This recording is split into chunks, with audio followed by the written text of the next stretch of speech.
Yesu Kristo alikuwa na wanafunzi wake 12 ambao aliwekeza kwao habari za ufalme wa Mungu, na kwa maana hiyo aliwafundisha kwa nadharia, lakini pia aliwafundisha kwa matendo.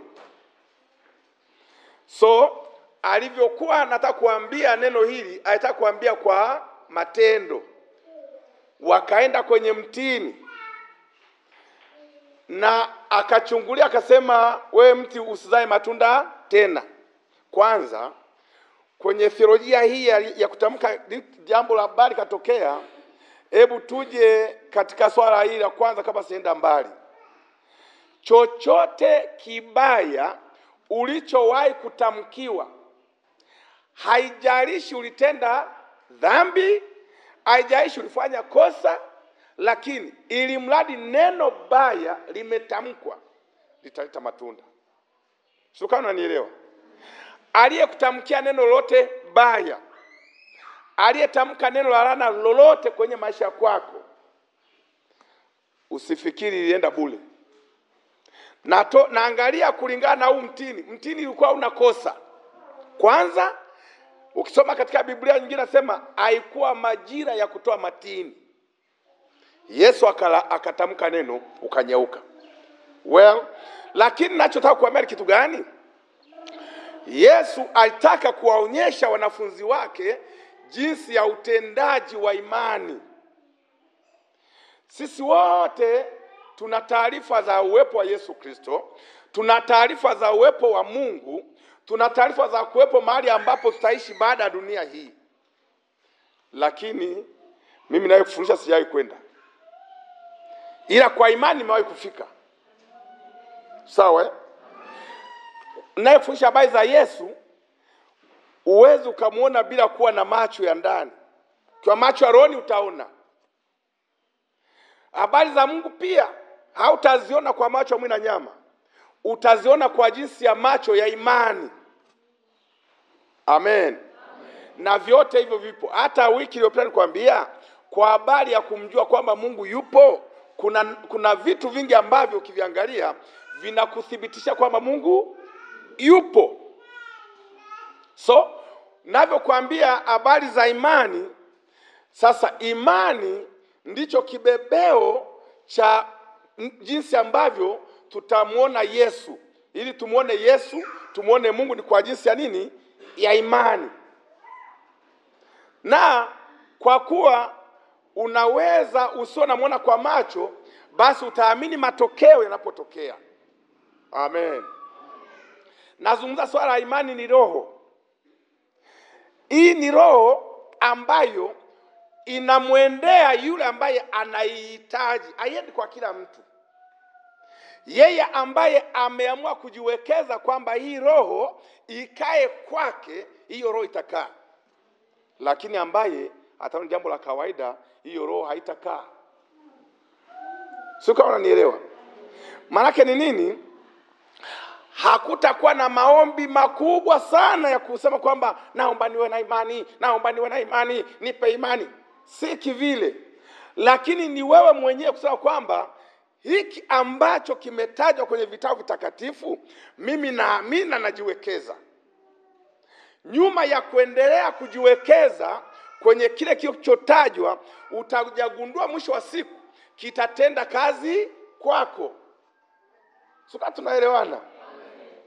Sasa Yesu anauangalia mtini au natunda, anatamka tu. Cha ajabu, mti anauambia. Can't you imagine? Uoni pua, uoni mdomo, uoni masikio, uoni macho kwenye ule mtini. Lakini Yesu anauambia. Na ule mtini unasikizishwa. Sauti za biology yani hazifanyi kazi tena system zake.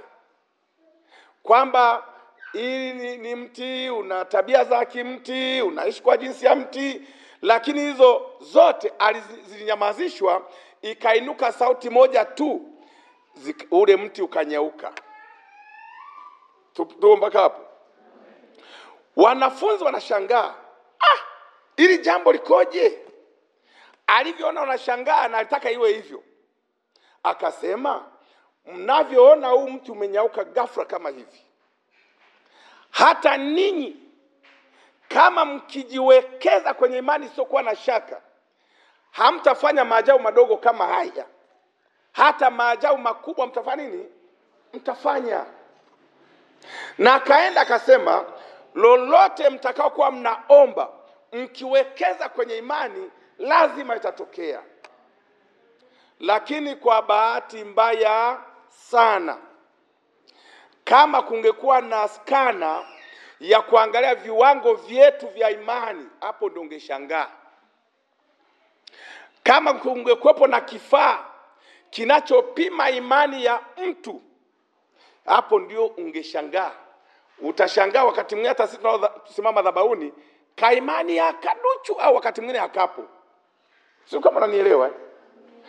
Lakini kimsingi ilibidi tuwekeze kwa kiwango kikubwa kwenye imani, kwa maana imani inaona vitu visivyoonekana lakini viko asilia.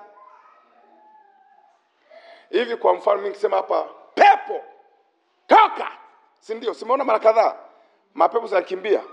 Ninatumia nini? Imani tu. Imani. Nimeombea watu wengi sana, kama wale wote ambao nimewahi kuwaombea wangesema leo tunakwenda kusalia kanisa la Sinai, ukweli mwenyewe nafasi singetosha kabisa. Lakini je, nilitumia chemicals gani? Nilitumia material gani? Hapana. Ni yule Yesu Kristo anayekaa ndani mwangu, yeye ndio anainua na anatenda. Na wakati wowote unapokuwa unahitaji matendo ya imani yatokee, unahitaji jambo lifanyike, unahitaji maajabu yatokee, jambo kubwa ni wewe mwenyewe tu. Amua. Ni wewe mwenyewe kuamua. Hakuna kusema mchungaji ataniwekea mkono nipate imani. Hakuna sijui kuna muujiza gani nipate imani. Ni kiasi cha kuamua wewe mwenyewe kwamba kuanzia sasa ninaamini, najiwekeza kwenye imani. Na ukijiwekeza isiwe kama kugeza.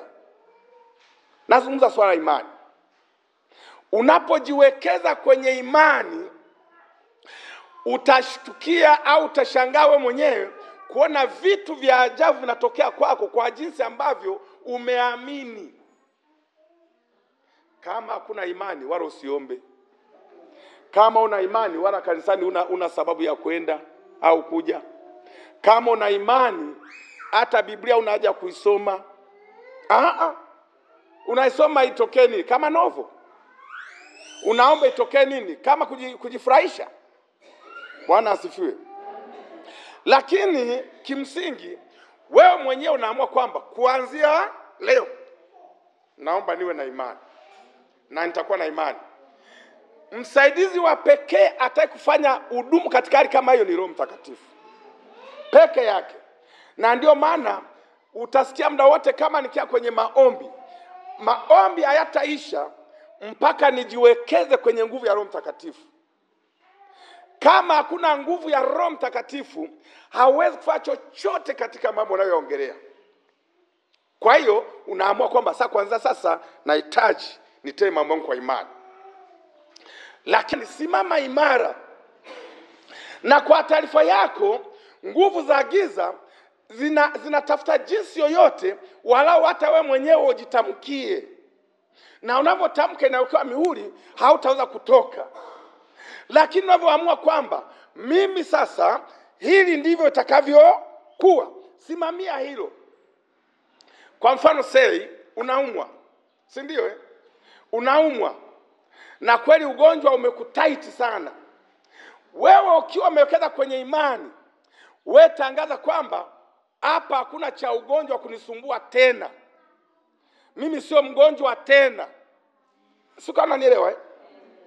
Hata ikitokea mtu akwambia, ugonjwa wako naendelea, unasema ugonjwa umeshapona. Anaweza kuona uko weak. Huna nguvu yoyote. lakini wewe mtangaze kwamba mimi ni mzima wa afya. Tamka hiyo. Jinsi unavyoenda kutamka, ule ulimwengu wa giza unakosa nguvu. Lakini walio baadhi, niseme wengi, walio baadhi katika utumishi wowote ule, yeye anaona ugonjwa ukija, anakosa amani, anaanza kuona kama anakufa leo kesho, anaanza kuona jinsi gani ambavyo kama asipokunywa dawa fulani haponi. Yaani anaona hiyo. Hizo zote ukiziendekeza, uwe na uhakika ugonjwa ule unakupeleka kaburini. Lakini ukiamua tu kwamba mimi, haijalishi madaktari wanasemaje, haijalishi vipimo vyao vimesemaje, haijalishi jamii yote nasemaje, lakini mimi kama mimi napona katika neno hili, sitaangamia. Hivyo ndivyo navyo. Haleluya. Ngoja one kwa mfano kipindi ambacho Tanzania ilivamiwa na ugonjwa wa COVID-19. Si mnakumbuka Watu wengi wakao katika hali ya hofu kubwa. Mimi nisimama hapa kwenye madhabahu nikasemaje, kanisa la Sinai hatutazika hata mtu mmoja kwa ajili ya ugonjwa huu na hatutaugua. Sio Na ili kuthibitisha nao lisema kwamba mimi naamini, sikuvaa barakoa hata siku moja. Sasa ni kwenda Arusha kwenye ofisi ya serikali wakanilazimisha, wewe vaa barakoa, uingii bila barakoa. Basi nikaenda kwenye station nikachukua kajamaa kakaweka hapa, nikaingia mle kwenye ofisi zao, nilipotoka nikakunja tena mbele ya huyo mlinzi, nikatupa kwenye dustbin, nikaondoka. Unaona? Kwa nini? Nilijua kabisa kwamba mimi sijamaliza kusudi ambalo Mungu ameniwekea, na ugonjwa hauwezi kufanya chochote kwangu. Na hivyo nikashangaa wale wenye makanisa walitufundisha imani, wanaingia kwenye mimbara wameweka barakoa. Wale watufundisha imani kwamba Yesu anaweza, kwamba Yesu ni kinga, lakini wao wameweka barakoa kwenye mdomo. Mimi nikawa nashangaa, hii kitu gani? Yaani wao wanaomhubiri Yesu, ina maana Yesu hawezi? Siko nenewa. Nataka kuambiaje kwamba unapofanya application of faith, unapoamua kuwekeza kwenye imani, hebu jitoe muanga. Jitoe muanga ukijua kabisa Yesu ambaye tumtumikia ni hai. Unapofanya kwa uoga wako, kwa mashaka yako, unamaanisha kwamba Yesu unayemhubiri sio kweli. Haleluya. Yesu akawaambia mtini nyauka, akausema utapata matunda kwanza leo. Dakika ile mtu Sasa hebu tafuta kibiolojia inakaaje. Tafuta kibiolojia kama application inafanyika kazi. Huwezi kuiona. Lakini ilifanyika mbele ya watu wanaona kwa macho. Hapa ndipo neno nakuja kwamba watu wangu wanaangamizwa kwa sababu gani? Kukosa maarifa. Tulishapewa nguvu ya kutembea nayo, ni Roho Mtakatifu. Tulishapewa nguvu ya kusema nasi siku zote.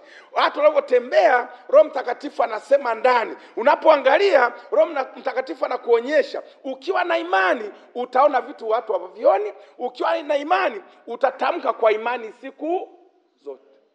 Mimi nikiona mtu ambaye ameokoka alafu anakunja mdomo anasema itakuwaje? Yaani sio mambo yatakuwaje? Hii hali itakuwaje? Yesu gani tunamhubiri? Amen. Yesu gani tunamhubiri? Kwa hiyo nataka kuonyesha kwamba ukiwa na imani, tamka kwa imani. Tamka kwa imani. Unapotamka kwa imani ndio jambo linatokea. Watu unajua sisi maskini. Sisi maskini. Kwa imani tamka kwamba sisi sio. Ngoja kuonyeshe mfano. Kipindi hicho cha COVID-19, Magufuli mheshimiwa ambaye sasa hivi tena ni mwenda zake, alisimama akasema watu msifungiane kwenye majumba kwamba kuna ugonjwa. Fanyeni kazi. Msijifungie kwa sababu ya ugonjwa. Muamini Mungu. Akatamka kwa nguvu zake zote. Alafu akaenda mbali akatutangaza kwamba amepima oili ina COVID. Nimepima mbuzi ina COVID. nimepima papai lina COVID. Sasa mnajifungia nini? Fanyeni kazi. Watu wakaingiwa na nguvu ya ndani, wakaanza kuchacharika, hakuna cha COVID, hakuna cha nini, na nyie mlione ilivyotokea. Bwana asifiwe.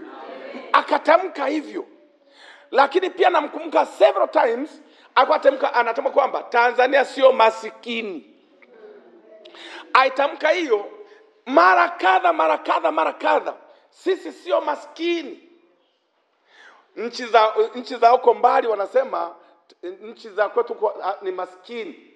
Wanatoka kwenye grupu la umaskini. Yeye Magufuli akasema sisi sio maskini.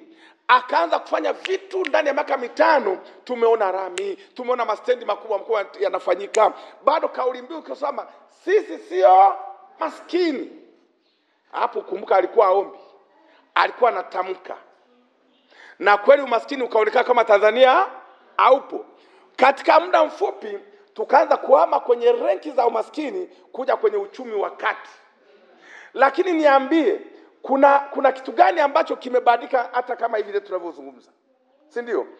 Rasilimali zipo, watu tupo, mambo yapo vile vile. Si ndio? Kwa maana kwamba umaskini tulikuwa tunautaja wenyewe na kujiingiza kwenye dimbwi la nini? La umaskini. Nyuma kutamka sisi ni maskini, sisi ni nchi maskini, maisha yetu ni maskini. Tukaishi hivyo miaka nenda rudi. Bwana asifiwe. Unavyotamka ndivyo itakavyokuwa. Sisi walala hoi. Nani akwambia wewe mlala hoi? Sisi ni walala hai bwana. Sio walala hoi. Ukitamkia malala hoi yatakaa. Wewe tangaza, mimi ni fulani, mimi ni hivi. Wala utapata shida ukitangaza hivyo. Haleluya. Mimi hata wakati huo nilikuwa sijaokoka hizo. Nilikuwa nasema neno moja. Tena wakati nafikiri nikiwa na umri wa miaka kama 15 hivi, kama miaka 15, nikasema mimi sitaoa mpaka niwe na nyumba. Hivyo tu. Sina mchumba, wewe mtoto wa 15 unaoa saa ngapi? Si ndio? Lakini mimi nitamka kwamba sitaoa kwenye nyumba ya kupanga.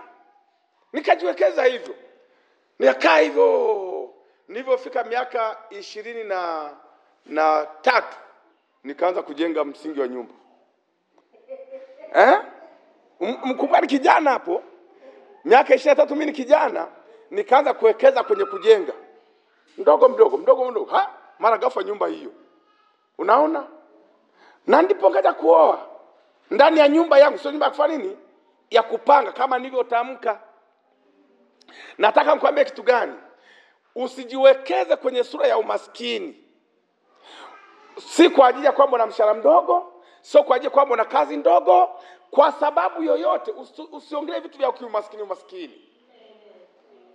Kwa imani tamka kitu ambacho kinatokea. Kwa imani tamka kwamba unaona kule sio hapa. Anayeona chini ni nguruwe. Lakini mwanadamu mwenye fikra, wewe ona kule hata kama una miguu, kwamba pale lazima nitafika. Haleluya. Kwa hiyo nyuma ya kuona mbali, kule ndio utakakofika. Ukiona hapo utaishia hapa chini. Amen. Bwana asifiwe. Hivyo mimi nijiweza kusema siondoki duniani mpaka Tanzania nzima makanisa Sinai yaenee. Unaona? Na itakuwa hivyo. Ninavyoongea hivi nimeshakava mabranch 13. Nimetamka tunaenda kuwa branch 13 tunaenda kwenda. Lakini ile imani inainua nguvu. Mimi nitaweza kuwa mfanyabiashara mkubwa, nitaanzia wapi? Unajidanganya. Wafanyabiashara wengi walianza from zero, wakaja kuwa mahiro. Sio kama unanielewa. Nakumbuka kuna mfanyabiashara mmoja Arusha. Yaani mpaka leo abezi kazi yake. Huyo baba sasa nafikiri atakuwa kwenye miaka labda hata 65 hivi. Yeye akiwa kijana alikuwa anauza karanga. Karanga hizi kama karanga. Akauza karanga. Huko anaamini na kusema kwamba mimi lazima niwe mtu mkubwa. Akiangalia karanga na anachokizungumza ni vitu tofauti. Akaenda karanga zake, karanga. Mpaka mimi namfahamu, najua historia yake. Alikuwa na hisi 2 na nyumba 3 za kupanga, za kupangisha. Yuko Arusha mpaka leo yupo. Hisi 2. Ukimta siri yako nini? Asema karanga. Wewe ukifikiri karanga inaweza kutoaje hivyo? Ujui. Lakini kutokea kwenye karanga, wakati namjua alikuwa na hisi 2 na nyumba 2 za kupangisha pale Arusha. Na mpaka leo yupo. Na aachi ule mtindo wa karanga zake na kaptura yake, anapita mtaani. Karanga. Yaani watu wachukua karanga tu. Lakini anajua cha kufanya. Si ndio? Wewe fikiria kama angetoka kijijini kwetu ambako watu wanajidai sana. Unajua kwetu kuna watu wanajidai. Eti amekwenda mjini kuuza karanga. Sasa wao wameshawazidi wanaosema ovyo, ana majumba na ana magari. Wao hawana tabaskeli. Sasa wekeza kwenye imani. Imani inaona. Ukiwekeza kwenye imani, unaona watu ambavyo hawavioni. Unaona kesho watoto wako, unaona kesho yako, unaona kesho ya maisha yako. Ukiwekeza kwenye imani, lazima utavuna. Na ndio maana Yesu anasemaje? Nyinyi mkiwa na imani sio kuwa na shaka, sio haya mambo ya mtini mwe yaona sasa hivi. Mtafanya mambo makubwa kwa imani. Sio haya, yani wewe fikiria, mtu unanyako ghafla anasema hili ni jambo dogo. Wekeza kwenye imani mfanye mambo makubwa. Haleluya. Wekeza kwenye imani. Kama kuna mtu mimi ambaye huwa ananiboa, anayekuwa anapita kwenye changamoto alafu analia. Anapita kwenye changamoto alafu analalamika. Anapita kwenye changamoto, kila mtu anamwambia changamoto yake. Baada ya kumwambia Yesu anamwambia mtu. Lakini ukiona una changamoto yako, ni wakati huu ambao unahama kwenye kuambia watu, unahama kwenye kulalamika, unahama kwenye machozi, unaingia kwenye magoti. Changamoto yoyote uamue kwamba sasa naingia magotini afu naamini. Wakati watu wenzako wanakoroma wewe umeingia magotini masaa yako 3, utafanana nao. Au utafanana nao. Wakati umeingia magotini wenzako wanasengenya, utafanana nao. Kwa hiyo nakuambia nini? Nacho kuambia ni kweli na andiko limesapoti. Kwamba mkiamini sio haya madogo, mtaona makubwa zaidi. Na ndivyo itakavyo kuwa. Usione umasikini. Amen. Bwana asifiwe. Haleluya. Yaani jana nilikuwa na mtumishi Eliamani. Kuna brother mmoja ameni-inspire kwa ujumla wake. Yaani nimemshangaa sana. Nilikuwa na Eliamani hapa. Alikuwa anaenda zake, tukasalimiana pale. Kijana akasema tukaanza kuongea naye. Katika maongezi yetu yote alisema neno moja mpaka nalikumbuka sasa. Kwamba siku moja alikuwa ametoka kuchukua mshahara wake. Alipokuwa ana mshahara ule, mara ghafla akapita mama muhitaji, hamjui wala wajuani. Mshahara aliyokuwa nao mkononi, yule mama anautaja kama ulivyo. Kwamba nina shida ya shilingi fulani ambazo ndio mshahara aliyokamata nao mkononi. Anakwenda kununua vitu anavyotaka kuvinunua kwa ajili ya familia. Amekuwa anawaza kwenda kuchukua gesi, kwenda kuchukua kila kile, lakini mama anakuja machozi anaja na shida. Akataja shida zake zote. Naomba na ninakujia wewe unisaidie shilingi hizo. Yaani naambiwa jamaa alikaa aoni ninasikia ama ninaota. Haelewi. Na yeye ni mtumishi wa Mungu. Lakini baadaye akasema, Bwana wewe Mungu, pesa na dhahabu ni mali yako bwana, mimi natoa. Akachukua mshahara ule wote, mama Mungu akubariki. Kanga mama akachukua kitita akaweka hapa. Uyo. Sasa ameshaondoka, jamaa anaanza kusema watu wangu wanaangamia kukosa maarifa. Watu wangu wanaangamia kukosa nini? Nimefanya nini sasa? Nimetoa mshahara wote, familia ina chakula, mimi nitaishije? Akafikiria, jasho inamtoka. Akasema amna. Wewe ni Mungu, wewe Mungu kama ndio umeruhusu hivyo. Mimi najua kama huyu amenidanganya hivyo. Lakini nachojua mimi ni Mungu nimekupa wewe. Mimi naamini Mungu utaniacha. Wakati wanakaa Temeke, kazi anafanyia airport. Kutoka Temeke kwenda airport pale Dar es Salaam kuna kamwendo sio masiara. Sawa? Unaambiwa kesho anakwenda kazini, nyumbani hajaacha kitu, anakata kwa mguu kwenda kazini. Wewe unaionaje hiyo? Anakata kwa mguu. Yaani kiasi msikiza jana, nasema kumbe nami inabidi nijiongeze zaidi hapa nini? Yaani nikaa najizoka hii imani hii hivi nami ningekuwa nimetoka Mshai ningefanya hii kweli? Yaani unaona? Kwa hiyo akatembea kwa mguu, akaenda kazini, waraba ana chochote, kaenda kazini. Amekaa pale. Ikatoka ndege, alisema natoka nchi gani? Hiyo nchi nimesahau, lakini akasema ile toka Uarabuni. Ikashuka ndege kutoka Uarabuni. Wakati watu wametoka, mmoja hapo ni rafiki yake aliyesoma naye siku nyingi. Wakaongea kile. Baadaye wakati anasema wanaagana, akampiga dola 10,000. Yaani naambiwa jamaa amezipokava akatoa macho makubwa hivi. Yaani haelewi anaota ama 11 dola 11. Naota ama kwenye kuzichange anapata milioni 37.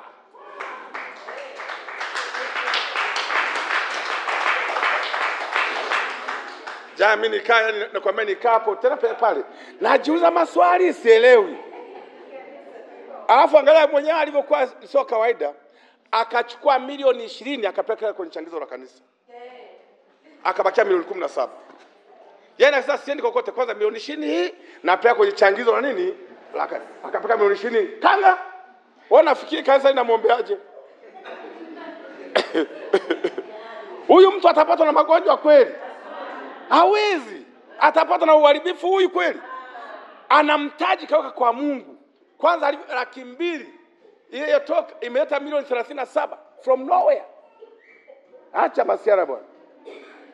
Alivyoshoka maisha akaendelea na mpaka leo anaishi kwa imani. Nataka kuambia kitu gani? Wekeza kwenye imani. Na ili wekeza kwenye imani, sikiliza Roho anakuambiaje, sio miemuko. Kuna Roho Mtakatifu atasema nawe muda wote. Atakufanya uzungumze kwa imani. Lakini watu wanakaa, yani anasema mimi nitakufa kesho, yani nitakuaje? Huu ugonjwa unauaga watu, mimi nakufa sasa hivi. Anakaa. Lakini ukiwa na imani, ona kwa jinsi ya imani, tamka kwa jinsi ya imani, fikiri kwa jinsi ya nini? Ya imani. Ona kwamba vimetokea na hivyo vitakuwa. Mwenye imani siku zote ahami kwenye rura. Amenyoka hivi. Mwenye imani aisimamia imani 100%. Usiangalie mazingira yokuzunguka. Angalia Mungu ambaye uko naye anafanyaje kwenye maisha yako. Bwana asifiwe. Haleluya. Kwa hiyo navyoongea swala imani, jiwekeze kwenye imani. Na imani ni kuamua. Unavyoamua Roho Mtakatifu atasimama nawe. Hata kama unaumwa ugonjwa gani, wewe simama kwamba Bwana niponye na utulie hapo hapo. Inatosha. Hata kama una changamoto imepinda kiasi gani, tulia, Bwana atende. Haleluya. Kwa hiyo nakuasa sana unanisikiliza, wekeza kwenye nini? Kwenye imani. Imani inalipa. Mimi hata nikiapply upako wangu nikamwombea mtu asiyekuwa na imani napoteza muda. Lakini mtu mwenye imani hata asipompa kwa imani, uwe shuhuda wa neno hili. Maanisha tu. Wewe maanisha upate ushuhuda wa neno hili. Maanisha na Bwana Yesu awe pamoja nawe. Maanisha na mbingu iwe pamoja nawe. Maanisha maneno yako yasikiwe kwenye ulimwengu wa roho. Maanisha sana. Imani yako itende kazi leo. Maanisha sana. Hata kama umekuja mgonjwa leo, huo ugonjwa umefutika leo, usiutaje tena. Hayo madeni hayapo tena, usiyataje tena. Hilo gizo alipokuwako tena, maanisha.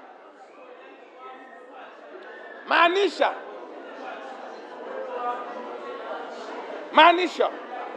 Maanisha. Maanisha. Maanisha. Taja chochote ambacho ni changamoto, hautakiona tena. Taja chochote unachokijua wewe. Kwa imani hiyo hiyo. Kwa imani hiyo hiyo. Bwana ondoe changamoto hiyo. Bwana ondoe mabaya hayo. Wanaumwa popote wasione tena. Changamoto na achia hiyo. Na usihitaje tena, kwa maana utaiona. Utaiona changamoto hiyo. Yupo Yesu. Yupo Yesu. Yupo Yesu, yupo Yesu. Yupo Yesu, yupo Yesu. Yupo Yesu anayewezesha. Yupo Yesu anayeishi. Yupo Yesu anayetawala. Yupo Yesu. Taja. Taja. Changamoto hiyo naitangazia leo. Yesu anaimaliza. Yesu anaimaliza. Amini tu. Wewe amini tu. Wewe amini tu. Amini tu. Iko nguvu ya imani. Iko neema ya imani. Amini. Amini sana. Bwana akuwezeshe. Haleluya. Kama unaamini maisha, mshangilie Bwana.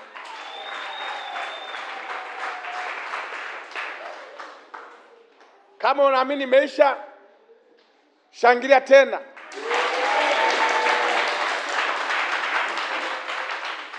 Mimi nakuthibitishia pasipo shaka, hiyo changamoto hautaiona tena milele. Hautaiona tena milele. Hautaiona tena milele. Hautaiona tena milele. Magonjwa sio sehemu ya maisha yako. Machozi sio sehemu ya maisha yako. Aibu sio sehemu ya maisha yako. Haleluya, haleluya. Haleluya, haleluya. Haleluya, haleluya. Amen. Chako tumaini sina. Hey!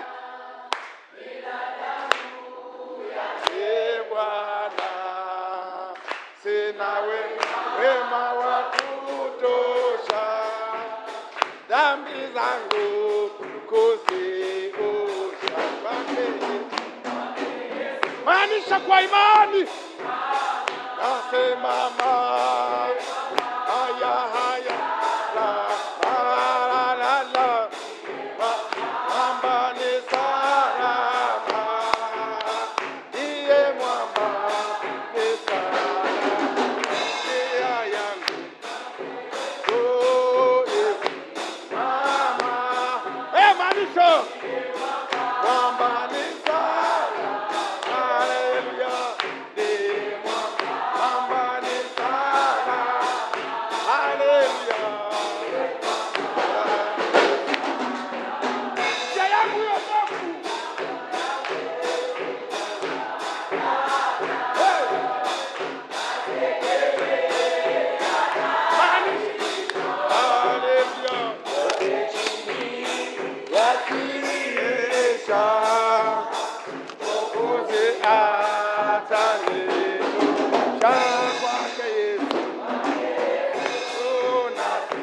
Maanisha